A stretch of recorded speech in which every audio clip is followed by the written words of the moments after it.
Hello everyone, I'm Francesca. Welcome back to my YouTube channel. Today I'm super excited because we're going to be making something that I like to call protein carbs. And you may be wondering, Francesca, what are protein carbs? They are exactly what they sound like. They are carby food that we love, but made into a high protein version. And you know that I like to do this for my high protein bagels. I've shared high protein zucchini bread, high protein banana bread, high protein bagel bites. So today we're adding to the high protein carb family, and we are going to be making a bunch of fun things. Real quick, if you watch my videos often, you may notice some changes. Yes, we're in a new place and I got engaged. There was a lot of things that happened at the end of August that were super exciting, and that's why my videos were a little infrequent then, but I am back. I'm happy to be back. I'm happy to be jumping into fall recipes, and I'm so excited. So, as always, all the full written out recipes are on plantfullybasedblog.com. I write the ingredients in the description box down below. I link anything you may need in the description box down below. Just check out the description box. That is everything. So with all that being said, thank you so much for watching. Thanks for being here, and let's go make some protein carbs. I am so excited to share this protein bread loaf with you because it seriously came out amazing. It has over 10 grams of protein per slice if you make 16 slices, and it's delicious. So I'm using active yeast, so I need to activate it in some warm non-dairy milk. I'm using Ripple pea protein, and I'm adding in a teaspoon of organic sugar just to help feed the yeast. Now we are going to take our Vital Wheat gluten, the star of the show, and we're going to add that into a big bowl. And then we also have some bread flour, or you can use all-purpose flour, whichever is fine. I do opt for bread flour because we're making bread, but whatever you want to use will be fine. And we're going to go in with some salt, give this a little whisk and mix around. Our yeast is activated and foamy. Honestly, that was like a perfect activation. Look at how good that is. And then we're going to add that in to the dry mix with some melted vegan butter. I'm using the Country Crock olive oil plant butter one. Use a spatula or a spoon to mix it up until it turns into a shaggy dough. And then we're just going to gently knead with our hands for about 1 to 2 minutes until the dough comes together. There's no longer dry bits of flour. You do not want to do this in a stand mixer because we do not want to over knead the gluten and develop it too much. You just want to do it with your hands until it comes together. And then looks like this. We're going to pop a towel over it, clean dish towel, and we will set it someplace warm to proof for 1 hour. After 1 hour, it's going to look like this. You could see it's really expanded and doubled in size, which is awesome. Gently press it, and then we are going to take it and roll it into a log shape with our hands. So just kind of flatten it a little bit, and then I was stretching and pulling and rolling it up. There's really no exact science to this, just kind of make it into what looks like a rolled up burrito, I guess you could say. And I was just trying to fix that top part there because it got a little, I don't know, I didn't like how it was looking. So I was just trying to roll it up a little bit more, but you could see we got that little rolled part on the ends. So that's what we're going for here. Then I have a 9x5 greased loaf pan. We're going to pop that in there, and then we're going to cover this again and do another rise. The double rise is what gives us a nice texture, and it's what will help give this bread exactly what we're looking for. After it rises, we put this in the oven at 350 degrees Fahrenheit for 35 minutes, 30 to 35 minutes depending on your oven, on the lower rack. Then if you want it to be a little bit more browned, you can pop it to the top rack for another 5 minutes. You don't have to do that if you like the color it was, that's fine. And it'll look like this when it's done. Now you want to let this cool in the pan for about 10 minutes, and then we can flip it over and it will easily slide out. It should very easily slide out because we greased it, and there is some vegan butter in there, of course.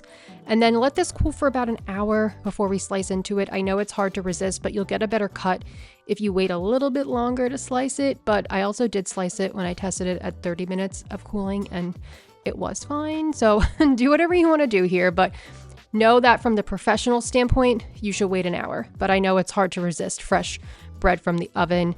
And this is it. It's amazing. It's fluffy. It's soft. I have been enjoying this all week. You can put this in the freezer. You can store it on a container on your counter. And if you're having trouble slicing it, you could always flip it on its side to kind of see better how to slice it and then go from there. You can also buy a very cheap bread slicer that's made of wood, and you can just kind of slice like that. But if you use a serrated knife, it should be fine. You can cut the pieces as big or as little as you like. It was very easy to get 16 slices from this. I wouldn't cut more than 18, otherwise I fear they're going to be too thin. So yeah, so easy, so delicious, and I'm so happy with how this recipe came out. I really can't wait for you to try this one. After I slice the bread and everything is cooled down, I will then put it in my container. If you put it in the container when it's still warm, it's going to build humidity, and obviously there's no preservatives in this bread, so that could make mold develop. So we don't want that. So let it cool completely before storing it in your container. You can also just store this in a bag if you like, and you can either keep it stored on the counter, in the pantry, or you can put it in the fridge if you want to last longer, or you can freeze it. So all those kinds of recipe instructions are in the blog post. But yeah, so fun, so easy, so delicious. If you are a pizza lover like me, you're gonna love this protein pizza. Okay, it's seriously so good. So it is kind of basically just my protein bagel recipe modified a little bit. So we're going with vital wheat gluten, all-purpose flour, baking powder, garlic powder, onion powder, nutritional yeast, salt. Those are all your dry ingredients. Give this a whisk around, and then we're going to add in our apple cider vinegar, and we're going to add in water. Now, the big place where this differs is the amount of water that we're adding in. In the protein bagel recipe, we add in a 1/4 cup. In this recipe, we're adding in 1/2 cup. It's a lot of water. This is going to be very soft, but just trust me on it, okay? Mix it up with a spoon until it forms this very wet looking mixture. Then I'm taking a 1/4 sheet pan, spraying it with some oil spray, and then I'm going to use the back of my spoon to spread this out. It's going to look thin. There's going to be holes. Just trust me. Pop this in the oven, 425 degrees Fahrenheit for 5 minutes to give it a little pre-bake. You can already see how much it's puffed up and kind of filled in those holes. Then we're going to add some sauce on there. I'm using the Rao's marinara. Use whatever sauce that you like. And of course, you can customize this pizza however you want.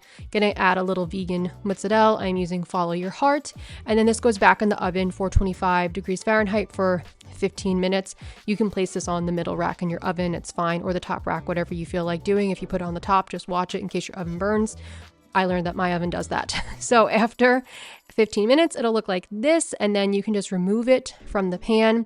Then you can cut it into as many pieces as you like. It comes out so good. It's kind of, obviously it's not a thick crust pizza because it's not thick, but it has that kind of thick crust, doughy, bready consistency. It's so good. I added some parsley on there and red pepper flakes to be a little bit fancy. And I'm just going to cut it into 8 pieces. And this is seriously so good. Every time I have a pizza craving and I make this, it just hits the spot. It's a personal serving. At least I think it is a personal serving. You get 40 grams of protein in here when you add everything on there. And it's so delicious. It's really easy to make. And like I said, anytime I just have that pizza craving, this just truly hits the spot. I love the consistency of the crust. It is doughy.